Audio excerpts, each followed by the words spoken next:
Hello dears, hope आप लोग अच्छे होंगे और अच्छे से स्टडी कर रहे होंगे। मैं संजीव शर्मा और मैं आप लोगों को लिए आज जो लेकर आया हूँ वो है प्रीवियस ईयर का क्वेश्चन वो क्लास ट्वेल्थ का। क्लास ट्वेल्थ में हम लोगों ने 2-3 पार्ट किया है जिसमें प्रीवियस ईयर क्वेश्चन हम लोगों ने डिस्कस किया है।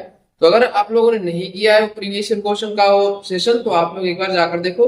बहुत सारे क्वेश्चन करवाए हुए हैं और बहुत अच्छे तरीके से करवाए हुए, तो आई होप वो सारे आप लोगों के लिए यूजफुल होगा। ठीक है, इससे पहले मैं ये सेशन स्टार्ट करूं, अगर चैनल पे आप लोग नए जुड़े हो तो चैनल को एक बार लाइक कमेंट और सब्सक्राइब कर लेना और अपने दोस्तों के साथ ज्यादा से ज्यादा शेयर कर लेना ताकि उन्हें भी इसका बेनिफिट मिल सके। ठीक है, क्योंकि बोर्ड के एग्जाम आने वाले हैं तो बहुत सारे बच्चों का अभी तक बहुत सारा कॉन्सेप्ट नहीं क्लियर हुआ है, तो इन सारे प्रैक्टिस सेशन से आप लोगों का सारे के सारे कॉन्सेप्ट क्लियर हो जाएंगे। साथ के साथ आप लोगों का एग्जाम में कैसा क्वेश्चन पूछा जाता है, साथ में कैसे क्वेश्चन रिपीटेड होते हैं, वो सारा भी आप लोगों को समझ में आ जाएगा। ठीक है ना, तो इसी के साथ आज का सेशन स्टार्ट करते हैं। तो सबसे पहले देखते हैं question number first. Question number first में हमारा क्या है, the angle between the vector i minus J and j minus के, दो वेक्टर दिया हुआ है, उसके बीच में पूछा गया है आप लोगों से कि इसका एंगल क्या होगा। एंगल क्या होगा, कैसे फाइंड करेंगे, तो ये देखते हैं यहाँ पे बस क्वेश्चन नंबर फर्स्ट। ठीक है, यहाँ पे हम क्या करते हैं, एक मान लो vector A equal to i minus से है। दूसरा क्या हम एज्यूम करते हैं, वेक्टर बी क्या हो जाएगा, j माइनस के। तो इस ये हमने दो वेक्टर एज्यूम कर लिया। इसमें से आप लोगों को क्या पूछा गया है, आप लोगों को पूछा गया है कि इसका एंगल इन दोनों के बीच में। तो एंगल बिटवीन टू वेक्टर क्या होता है, a dot B upon modulus of A into modulus of B. ये हमारा दो वेक्टर है और दोनों के बीच का एंगल क्या होगा, cos theta equal to a dot B upon modulus of vector a and vector b। अब यहाँ पे क्या करते हैं, सबसे पहले हम a डॉट b फाइंड करते हैं। a dot b equal to क्या होता है, a1 a2 plus b1 b2 b1 b2 plus c1 c2, ये होता है a डॉट b। तो यहाँ पे देखते हैं a1 क्या है, a1 हमारा 1 है, 1 इंटू a2 कितना है, 0 है, क्योंकि i का कंपोनेंट इसमें कुछ भी नहीं है तो हमें इसे 0 ज्यूम करके से देंगे। दूसरा क्या है, प्लस b1 b2 यानी कि j का कंपोनेंट कितना है, माइनस का 1 इंटू, इसके बाद यहाँ पे j का कंपोनेंट 1 है, साथ में c1 कितना है, यहाँ देखो c1 इसका 0 है, तो 0 इंटू माइनस का 1। तो यहां से हमारा क्या निकल गया है, ये तो 0 हो गया, साथ में ये भी 0 हो गया, ये दोनों मिलकर माइनस का 1 हो गया। तो यहाँ पे देखते हैं cos थीटा क्या है, therefore a dot b equal to minus का 1। इसके बाद हम दोनों का बारी बारी से क्या करेंगे, मैग्नीट्यूड फाइंड करेंगे। मैग्नीट्यूड कैसे फाइंड करेंगे, यहाँ पे देखो modulus of a equal to under root X square plus Y square plus Z square हो जाएगा।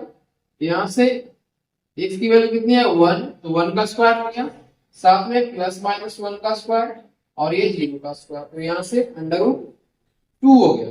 और मॉडुलस साथ में b अगर बात करें तो मॉडुलस b कितना आएगा, under root 0 square plus minus 1 का square plus sorry minus 1 j का वैल्यू 1 है और माइनस 1 का स्क्वायर, तो यहाँ से फिर से वापस क्या आ गया, अंडर रूट 2। तो ये क्या हो गया, अंडर रूट 2 और अंडर रूट 2। इसके बाद हम क्या करेंगे, देयर नाउ cos थीटा में ये सारे वैल्यू हम पुट कर लेंगे। तो cos थीटा इक्वल टू क्या हो गया, minus 1 upon under root 2 into under root 2, और यहां से जो भी आएगा आप लोग देख सकते हो, cos theta equal to minus 1 upon 2 और साथ में theta equal to cos inverse minus 1/2। अगर इसका वैल्यू अगर आप लोग थीटा में फाइंड करना चाहते हो तो माइनस 1/2 सेकंड क्वाड्रेंट में होगा और साथ में साथ थर्ड क्वाड्रेंट में होगा। तो सेकंड क्वाड्रेंट में कितना इसका वैल्यू होता है, 1/2 हमारा 60 डिग्री होता है। तो अगर बात हम करें तो 120 डिग्री जो देगा वो हमारा थीटा का वैल्यू है। तो यहाँ पे क्या हो जाएगा, थीटा इक्वल टू 2π/3। ठीक है, तो आई होप ये क्वेश्चन आप लोगों को अच्छे से समझ में आ गया होगा, कैसे किया गया है, कैसे एंगल फाइंड किया गया है, एक एक स्टेप आप लोगों के साथ यहाँ पे कंप्लीटली डिस्कस किया गया है। तो देख सकते हो आप लोग और इसके साथ इसको नोट डाउन कर लो। और इसके बाद हम आएंगे question number second. Question number second में जो भी पूछा गया आप लोग एक बार पढ़ो, अगर इसे लिख लेते हो तो। क्वेश्चन नंबर सेकंड में है हमारा the distance between parallel planes. इसमें देखना ध्यान से क्या दिया हुआ है, पैरेलल प्लेन्स दिया हुआ है। तो पैरेलल प्लेन्स दिया हुआ है, उसके बीच का डिस्टेंस का फॉर्मूला आप लोगों को पता है कि distance between two parallel planes क्या होता है, C2 minus C1 upon under root A square plus B square plus C square.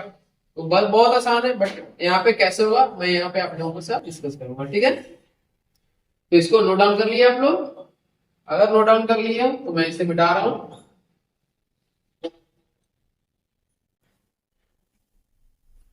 इसमें जो सेकंड क्वेश्चन है, सेकंड क्वेश्चन में दिया हुआ पैरेलल प्लेन। अगर पैरेलल प्लेन नहीं दिया रहे तो भी एक फॉर्मूला लिखवाया हुआ है आप लोगों को, उसका हेल्प से आप लोग दो प्लेन के बीच का डिस्टेंस फाइंड कर सकते हो। तो चलो यहाँ पे पहले ये क्वेश्चन डिस्कस करते हैं, सेकंड नंबर। सेकंड का क्या है, क्वेश्चन में है 2x plus Y minus 2z minus 6 equal to 0। इसके अलावा सेकंड इक्वेशन क्या दिया हुआ है, सेकंड इक्वेशन दिया हुआ है 4x plus 2y minus 4z equal to 0। अब इसमें एक चीज ध्यान देना आप लोग, यहाँ पे 2 है, यहाँ पे 4 है, यहाँ पे 1 है, यहाँ पे 2 है, यहाँ पे -2 है, यहाँ पे -4। तो इसमें जो हमारा फर्स्ट इक्वेशन है, इसे मान लो फर्स्ट इक्वेशन और इसे मान लो सेकंड इक्वेशन। तो क्या करना है, इक्वेशन फर्स्ट इंटू 2, तो इससे क्या आ जाएगा, 2 से मल्टीप्लाई करोगे तो 4x आएगा, ये हो जाएगा 2y माइनस का 4z माइनस 12 इक्वल टू 0। ये हमारा एक नया बन के आ जाएगा। इसी को दूसरे तरीके से अगर लिखोगे 4x plus 2y minus 4z equal to 12, तो ये हमारा इक्वेशन बन के आ जाएगा। और इसमें अगर इक्वेट करेंगे तो देखो दोनों का जो a b c है तीनों का क्या है, बराबर है। therefore a इक्वल टू क्या हो गया, a equal to 4, b equal to 2 and c equal to minus का 4। इसके अलावा अगर हम बात करें C1 कितना हो गया, C1 हमारा 12 हो गया और C2 कितना हो गया 0। हमारा distance, therefore distance equal to क्या हो जाएगा, therefore distance equal to under root में modulus of C2 minus C1 upon under root a square plus b square plus c square.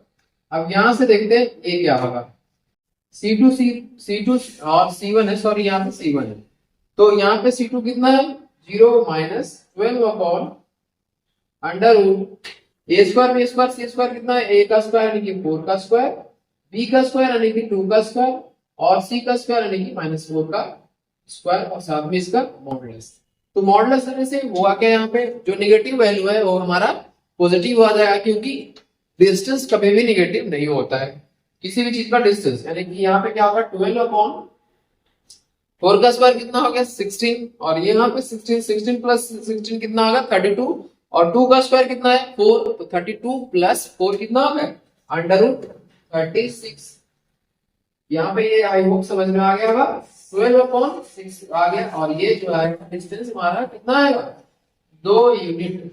Unit क्यों मैं लिख रहा हूँ, क्योंकि जो भी मीटर सेंटीमीटर किलोमीटर जो भी रहेगा दिया हुआ उसके फॉर्मेट में हम डिस्टेंस का यूनिट लिख रहे हैं, ठीक है ना।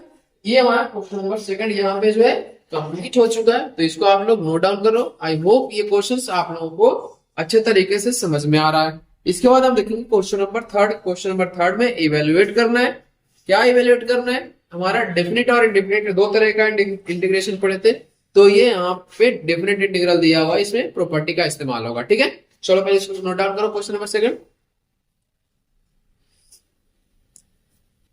क्वेश्चन में बड़े प्यारे प्यारे बहुत, बट आप लोगों का ये क्वेश्चन आसान तक भी होगा जब तक कि आप लोग क्या कर लो, इन सारे चीजों को अच्छे से रिवीजन कर लो। जितना अच्छे से प्रैक्टिस करोगे उतने ही अच्छे तरीके से आप लोगों का क्या होगा, रिकॉल होगा। चीजों को आप लोग अच्छे से जितना बढ़िया से कर सकते हो उतनी बढ़िया से तैयारी करके एग्जाम में बैठो, ताकि कोई भी दिक्कत कहीं पे भी नहीं आए, ठीक है। चलो इसको जल्दी से लिख लो आप लोग। इसके बाद हम आते हैं क्वेश्चन नंबर थर्ड पे और देखते हैं क्वेश्चन नंबर थर्ड हमारा कैसे होगा, ठीक है।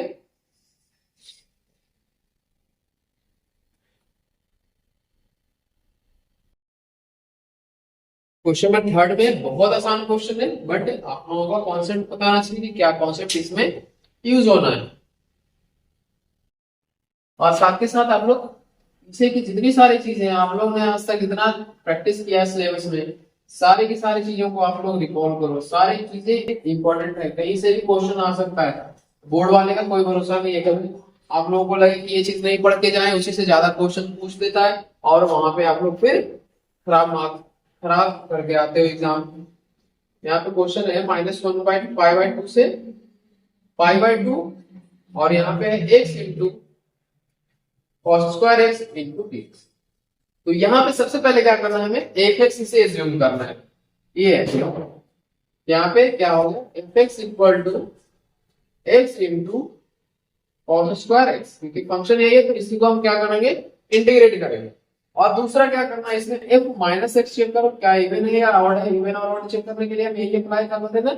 अगर हमारे माइनस का f(x) आ जाता है तो ये क्या हो जाएगा, हमारा ऑड फंक्शन हो जाएगा। और अगर प्लस का आता है तो इवन फंक्शन होगा। इवन फंक्शन अगर आता है तो फिर हम इसका फर्दर इंटीग्रेशन करते हैं। और अगर ऑड फंक्शन आता है तो ये इसकी डायरेक्ट वैल्यू 0 के बराबर आ जाता है। तो -x करोगे तो -x इंटू cos² माइनस का x। तो यहाँ पे अगर स्क्वायर करेंगे तो ये तो पॉजिटिव वैल्यू देगा, लेकिन यहाँ पे माइनस आएगा, यानी कि ये क्या हो गया, -x इंटू cos² x। और इसी को क्या लिख सकते हो, माइनस का f(x). देयरफॉर क्या लिखेंगे, f(x) is an odd function.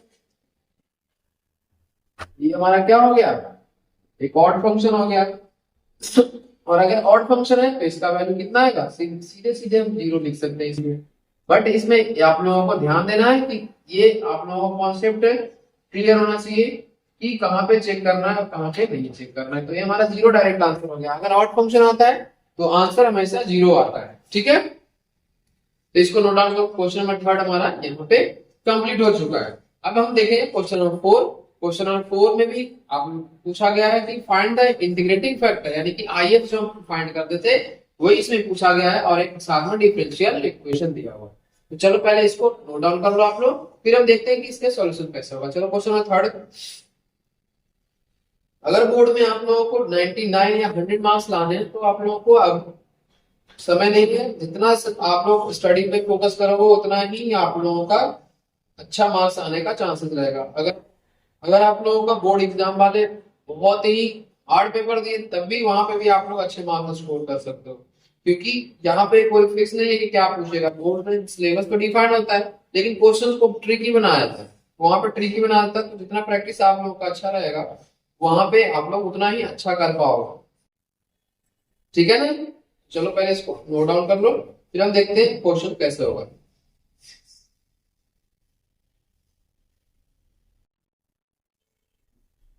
हो गया आप लोगों का? अगर हो गया है तो इसे मैं मिटा रहा हूं। आते हैं क्वेश्चन नंबर 4। एक एक क्वेश्चन डिटेल में डिस्कस करेंगे। अब नेक्स्ट पार्ट में हम क्या करेंगे, अगले इस बार तो मैं डिस्कस नहीं कर रहा हूं, लेकिन अगले पार्ट से हम जो भी इससे रिलेटेड जो भी कॉन्सेप्ट रहेगा, जैसे हमें एंगल फाइंड करना है तो एंगल का कहाँ कहाँ हमने फाइंड किया था, कैसे फाइंड किया था, साथ में साथ क्या तरीका होता है, सारे कॉन्सेप्ट डिस्कस करेंगे। इसमें देखो distance between two parallel line है, distance between two parallel line, अगर पैरेलल लाइन नहीं दिया रहेगा तो हम कैसे डिस्टेंस फाइंड करेंगे वो अलग है। वहां पे क्या होता है, a1 x1 plus b1 x2 plus c1 upon under root a1 square plus a2 square plus b2 square, ऐसे का c2 स्क्वायर करके c दिया रहता है। तो वो डिस्टेंस फाइंड करने का तरीका है। तो चलो देखते हैं कि उसमें पॉइंट का डिस्टेंस फाइंड करने का मैंने फॉर्मूला बताया। और इसमें देखो इसमें प्रॉपर्टी का इस्तेमाल हो रहा है। प्रॉपर्टी 6-7 है इंटीग्रेशन में, तो वो सातों के सातों प्रॉपर्टी में रिकॉल करवाऊंगा आप लोगों को। तो वो सारी चीजें यहाँ पे देखेंगे, ठीक है। अब आ जाओ क्वेश्चन नंबर 4। क्वेश्चन नंबर 4 में दिया हुआ है x into dy upon dx equal to 2x square plus y। और फाइंड क्या करना है, फाइंड करना है हमारा IF यानी कि इंटीग्रेटिंग फैक्टर। अब चलो यहाँ पे सबसे पहले क्या करो, इसको स्टैंडर्ड फॉर्म में आप लोग अरेंज करो। स्टैंडर्ड फॉर्म में कैसे अरेंज करोगे, x into dy upon dx, इसे सबसे पहले इधर ले आओ माइनस का y इक्वल टू 2x²। ठीक है, यहाँ पे क्या हो जाएगा, dy/dx minus y/x equal to 2x²/x। अब मैंने क्या किया, ये कैसे किया, यहाँ तो तीनों टर्म को क्या किया मैंने, बारी बारी से x से डिवाइड किया। x से डिवाइड किया तो यहाँ पे x कैंसिल हो गया, लेकिन यहाँ पे ये रह गया और यहाँ पे ये रह गया। इसके बाद फर्दर क्या करेंगे, dy/dx इक्वल टू माइनस का 1/x into by equal to 2x, क्योंकि x से x कैंसिल हो जाएगा, बचेगा सिर्फ और सिर्फ x। ठीक है, तो इसको कंपेयर अगर करोगे स्टैंडर्ड इक्वेशन से, तो p का वैल्यू कितना आया, माइनस का 1/x एंड q का वैल्यू क्या आया, 2x। डन। तो if का वैल्यू क्या होता है, integrating factor equal to e to the power integration of p into dx, ये होता है इसका इंटीग्रेटिंग फैक्टर। तो यहां से e की वैल्यू, सॉरी p का वैल्यू नहीं, p का वैल्यू यहां पे पुट कर देंगे, माइनस का 1/x into dx। Next line में क्या लेंगे, 1/x का इंटीग्रेशन क्या होता है, log x होता है। मैं यहाँ पे आप लोगों के लिए लिख रहा हूँ टू द पावर माइनस का log x, और दूसरी लाइन में अगर लिखना चाहो तो यहाँ पे क्या लिख लोगे, माइनस को अंदर ले जाओ, माइनस को अगर अंदर ले जाओ तो यहाँ पे to the power log x to the power minus का 1 हो गया, और e to the power minus का log x कितना होता है, x के बराबर होता है। तो यहाँ पे क्या हो गया, ये x to the power minus का 1 यानी कि 1/x। तो हमारा इंटीग्रेटिंग फैक्टर निकल के जो आया वो 1/x आया। तो इसको देख सकते हो आप लोग कैसे किया गया है, कैसे इंटीग्रेटिंग फैक्टर निकला है। और फर्दर इसमें आगे भी कर सकते हो, अगर पूछे इसमें कि find the solution of the general solution या फिर पार्टिकुलर सॉल्यूशन भी पूछ सकता है आप लोगों से। यहाँ इंटीग्रेटिंग फैक्टर फाइंड करने के बाद, हमारा जनरल सॉल्यूशन क्या आएगा, y into if equal to integration of if into Q into dx plus C. तो इस तरह से ये पूरा कॉन्सेप्ट है। तो यहाँ पे हम एक एक करके डिस्कस करेंगे साथ में। जब भी मैं क्वेश्चन प्रैक्टिस करवाऊंगा आप लोगों को, तो वहां पे मैं सारे कॉन्सेप्ट को आप लोगों का रिकॉल करूंगा। ठीक है, तो चलो इसको नोट डाउन कर लो। इसके बाद हमारा एक लास्ट क्वेश्चन है, लास्ट क्वेश्चन आज का सेशन का है, क्वेश्चन नंबर 5 में क्या पूछा गया वो आप लोग देखो, इसको नोट डाउन करने के बाद। ठीक है, आई होप सारी चीजें आप लोगों को अच्छे तरीके से समझ में आ रहा है। अगर अच्छे तरीके से सारी चीजें आप लोगों को समझ में आ रहा है तो प्लीज आप लोगों से एक ही रिक्वेस्ट में करूंगा कि सेशन को ज्यादा से ज्यादा शेयर कर देना और ज्यादा से ज्यादा लाइक कर देना, इतना एक आप लोगों से रिक्वेस्ट रहता है। ठीक है, तो नेक्स्ट क्वेश्चन है, फाइंड अ वेक्टर r। एक वेक्टर r फाइंड करना है जो equally inclined to the 3 axis and whose magnitude is 3 unit 3। तो इसको हमें ध्यान में रखते हुए इस क्वेश्चन को करना है। क्या करना है, इसमें दिया हुआ है 3 यूनिट 3 दिया हुआ है। पहले इसको नोट डाउन करो आप लोग।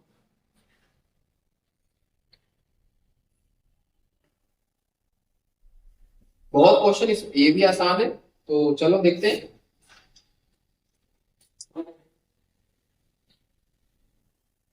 इसमें एक लाइन दिया हुआ है कि equally inclined with the 3 axis. तीनों एक्सिस के साथ अगर इक्वली इंक्लाइंड है इस क्वेश्चन में वेक्टर, तो क्या होगा कि L एवं N तीनों आपस में इक्वल होगा।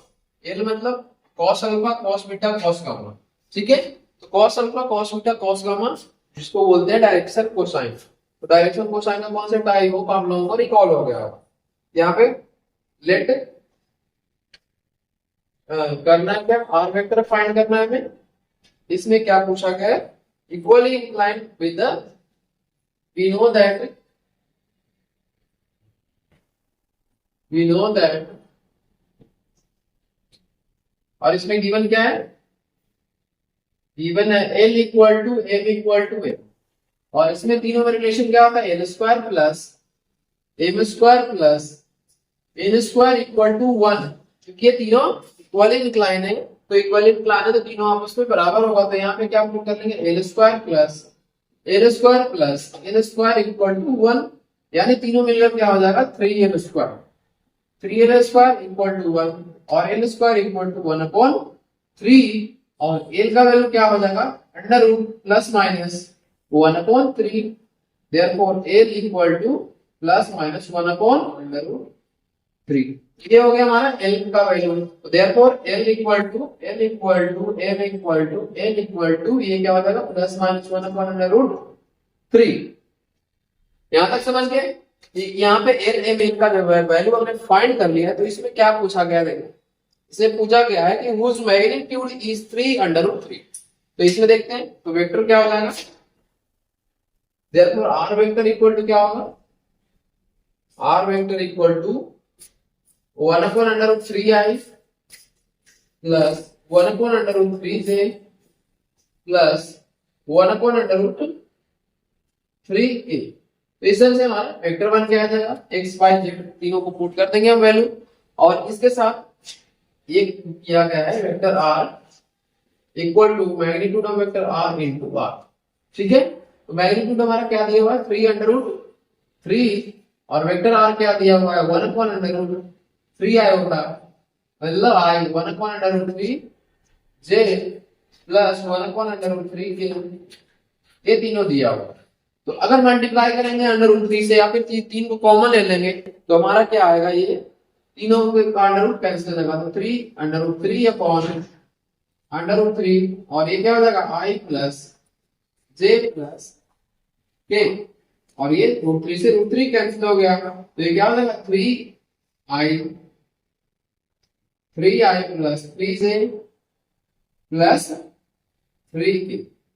समझ गए, तो ये हमारा वेक्टर आर निकल के आ गया, ये हमारा आंसर। तो कैसे क्वेश्चन किया गया है आप लोगों के सामने किया हुआ है, स्टेप बाय स्टेप आप लोगों के। सबसे पहले हमारा जो कंडीशन दिया हुआ था कि तीनों जो है इक्वली इंक्लाइन है, तो हमारा कंक्लूजन क्या निकल के आया कि एल एम एन तीनों आपस में बराबर है। एल एम एन में तीनों में रिलेशन क्या होता है, L² plus M² plus N² equal to 1। After that हमने एल को क्या, तीनों को जब इक्वल किया तो हमारा एल का वैल्यू क्या निकल के आया 1/√3, और साथ में इसका प्लस माइनस। इसके बाद हमारा एक वेक्टर फाइंड कर लिए, तो हमारा xi yi j xi yi और zi zk आता है, तो यहाँ पे वेक्टर ये निकल गया। इसके बाद क्या कह रहा है कि 3/3 मैग्नीट्यूड का हमें वेक्टर फाइंड करना है, तो r का वैल्यू 3/3 रख दिए, और ये साथ में वेक्टर है, तो दोनों का वैल्यू सॉल्व करने के बाद हमारा 3i plus 3j plus 3k vector निकल के आया है। तो ये आप लोगों का सॉल्यूशन है। ठीक है, तो इसको कंप्लीट कर लो, आप लोग नोट डाउन कर लो। इसके बाद हम आज का सेशन जो है यहीं पे क्लोज करेंगे, और साथ में साथ आप लोगों से मैं रिक्वेस्ट करता हूं कि अगर आप लोग मेंबरशिप लेना चाहते हो तो मेंबरशिप भी ले सकते हो। चैनल पे ज्वाइन जाओ, ज्वाइन का ऑप्शन आएगा, और साथ में आप लोगों का मेंबरशिप का अलग अलग चीजें, अलग अलग कोर्सेज का निकल के आएगा। साथ में आप लोगों के लिए मैं प्रैक्टिस सेट भी लाने वाला हूँ, हैंड रिटन नोट्स भी लाने वाला हूँ आप लोगों के लिए, रिटन नोट्स भी, प्रीवियस ईयर क्वेश्चन का पीडीएफ भी आप लोगों का प्रोवाइड कर दूंगा, ताकि अच्छे से अच्छे आप लोग प्रैक्टिस हो सके। इन सारे चीजों को आप लोगों के लिए वेबसाइट पे मैं डालने वाला हूँ। एक वेबसाइट का नाम होगा रामानुजन क्लासेस फॉर you.com करके, वो आई होप ये नेक्स्ट इस हफ्ते तक आप लोगों का लॉन्च हो जाएगा,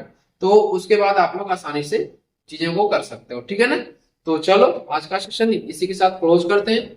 तो अगर वीडियो आप लोगों को अच्छा लगा तो वीडियो को एक बार लाइक कमेंट और सब्सक्राइब करना, और अपने दोस्तों के साथ ज्यादा से ज्यादा शेयर करना। Thank you so much for watching this video. Have a good day.